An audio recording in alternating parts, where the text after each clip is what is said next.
ମୁଁ ନିର୍ମଳ ଚନ୍ଦ୍ର ଦାସ ଓଡ଼ିଶା ରାଜ୍ୟ ବ୍ରାହ୍ମଣ ମହାସଂଘର ରାଜ୍ୟ ସମ୍ପାଦକରେ କାର୍ଯ୍ୟ କରୁଛି। ତା ଛଡ଼ା ସର୍ବ ଭାରତୀୟ ଗାନ୍ଧୀ ଶ୍ରମ ପ୍ରତିଷ୍ଠାନରେ ଆଜୀବନ ସଦସ୍ୟତା ନେଇଛି। ମୋ ନିଜସ୍ୱ ଗୋଟେ ସ୍ୱେଚ୍ଛାସେବୀ ସଂଗଠନ ଅଛି। ତା ଛଡ଼ା ଆଜି ଦିନର ଯେଉଁ ନବଜୀବନ ଫାଉଣ୍ଡେସନର ବଣଭୋଜି କାର୍ଯ୍ୟକ୍ରମକୁ ମୁଁ ଆମନ୍ତ୍ରିତ ଅତିଥି ରୂପରେ ଆସିଛି। ଆପଣ କ'ଣ ଏମିତି କୁଚିଳା ନାହାକେନ୍ ତ ଗୋଟେ ସୁନ୍ଦର ପରିବେଶ ଭିତରେ ଅଧିଷ୍ଠାୟୀ ଦେବୀ ଏଠି ବିରାଜମାନ କରିଛନ୍ତି।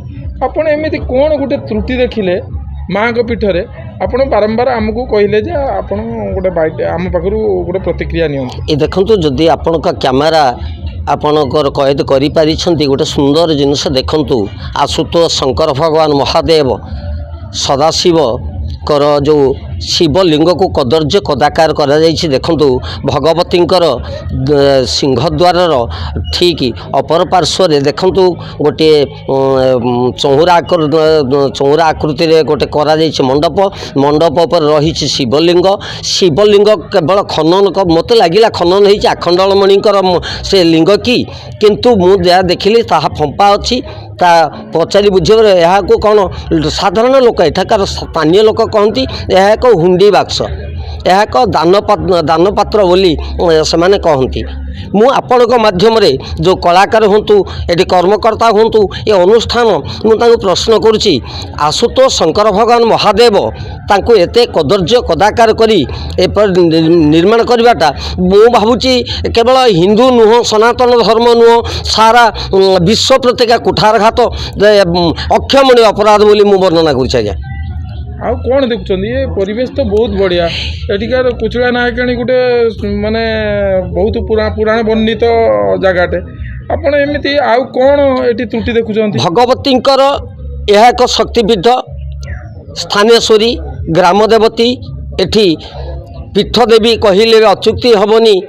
ଭଗବତୀଙ୍କର ଯେମିତି ନବଦୁର୍ଗା ସ୍ୱରୂପ ଅଛି, ଏଠି ଦୁର୍ଗା ପୂଜା ସମୟରେ ଉତ୍ସବ ପାଳନ ହୁଏ। ତାଙ୍କର ସ୍ୱତନ୍ତ୍ର ଉତ୍ସବ ମଧ୍ୟ ପଣା ସଂକ୍ରାନ୍ତିରେ ଉତ୍ସବ ପାଳନ ହୁଏ ଭଗବତୀଙ୍କର।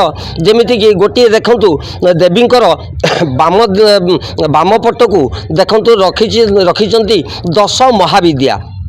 10 ମହାବିଦ୍ୟା, ସେଠି ଦ୍ୱାଦଶ ସ୍ଥାନ କେଉଁଠୁ ଆସିଲା? ଯେମିତିକି କହନ୍ତି, ପ୍ରଥମେ ଶୈଳପୁତ୍ରୀ ଚ, ଦ୍ୱିତୀୟ ବ୍ରହ୍ମଚାରିଣୀ, ତୃତୀୟ ଚନ୍ଦ୍ରଘଣ୍ଟିତି କୁଷ୍ମାଣ୍ଡିତି ଚତୁର୍ଥକମ୍, ପଞ୍ଚମେ ସ୍କନ୍ଦମାତିଥି, ଷଷ୍ଠେ କାତ୍ୟାୟନୀ ଚ, ସପ୍ତମେ ମହାଗୌରୀଚି, ଷଷ୍ଠମଞ୍ଚ ଅଷ୍ଟଭୁଜା, ନବମେ ସିଦ୍ଧିଦାତ୍ରୀ ଚ, ନବଦୁର୍ଗା ପ୍ରକର୍ତ୍ତିତା।